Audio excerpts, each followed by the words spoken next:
Good morning, જય મુરલીધર મિત્રો. આપણે એક ગાયની અત્યારે ટ્રીટમેન્ટ કરવા આવ્યા છીએ. કાલે વ્યાયેલી છે ગાય.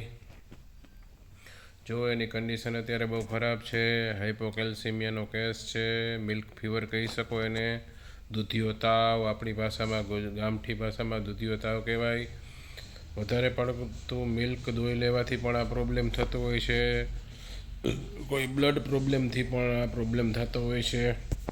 કેલ્શિયમ ડેફિશિયન્સીનો પ્રોબ્લેમ થયો કહેવાય. આમાં એનું શરીર સાવ નોર્મલ ટેમ્પરેચરથી 100 હોય તો આનું અત્યારે 97 ટેમ્પરેચર છે. એનું બ્લડ ઠંડુ પડી જાય છે. અત્યારે એ એકદમ ટેમ્પરેચર શરીરનું લો થઈ જાય છે. તમે જોઈ શકો છો. આપણે જો ગાય એટલી બધી ફ્યુરિયસ છે પણ અત્યારે હલતી નથી. ઊંડા શ્વાસ લે છે. ઊભી થવામાં એને પ્રોબ્લેમ થાય છે તો તરત બેસી જાય છે. જુઓ, તમે જોઈ શકો છો. હવે આપણે એને અત્યારે આઈવી કેલ્શિયમ મેગ્નેશિયમ વાળી ટ્રીટમેન્ટ મિલ્ક કેલ્શિયમ બોરોક્લોરાઇડ ચડાવશું અત્યારે. જો તમે એને હીજો ઊભી કરે છે પણ થતી નથી. એ અત્યારે એટલી હિંમત હારી ગઈ છે તો એનો શરીરનું ટેમ્પરેચર નીચું વહી ગયું છે. ઠંડી પડી ગઈ છે. ડેફિકેશન એન્ડ યુરિનેશનમાં પણ પ્રોબ્લેમ છે.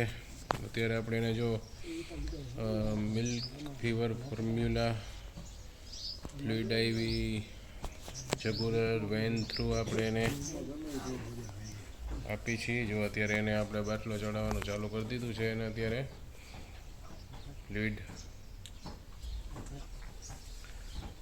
થેરાપી આપણે એને આપશું. પ્લસ ઇન્જેક્ટેબલમાં ટોનોફોસ્ફોન આપશું, ટ્રાઇબીવેટ આપશું,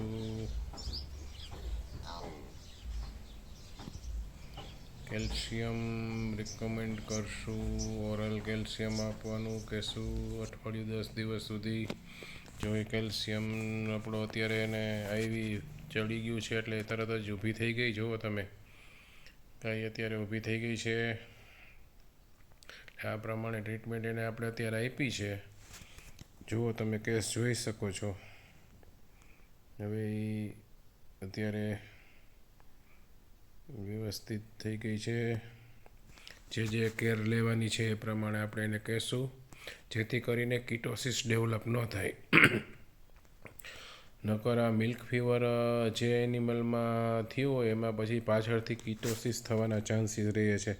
કારણ કે એ પૂરતો ખોરાક લઈ શકતી નથી અને વ્યાયેલ હોય એટલે દૂધ મિલ્ક પ્રોડક્શન ઝાઝું હોય એટલે એને તકલીફ પડે પછી, જેથી કરીને કોન્સન્ટ્રેટને એવું ખાવાનું બંધ કરી દે છે અને પછી એમાંથી કીટોસિસ ડેવલપ થઈ જાય છે. એટલે કીટોસિસ ડેવલપ ન થાય એના માટે આપણે પૂરતી કાળજી લેશું. ગોળ છે, સાકર છે, પ્લસ મકાઈનું ભડકું છે, ખોળ છે, એ બધું વ્યવસ્થિત ખવડાવવાની એવી સલાહ દેશું. પ્લસ ઓરલ કેલ્શિયમ પાવાનું કહેશું. આ પ્રકારની ટ્રીટમેન્ટ કરવાથી એનિમલ એકાદ મહિનો એનું ધ્યાન રાખવાથી પ્રોપર થઈ જશે અને કોઈ પણ પ્રકારનો બીજી પ્રોબ્લેમ નહીં થાય. Thank you for watching my video. Please share,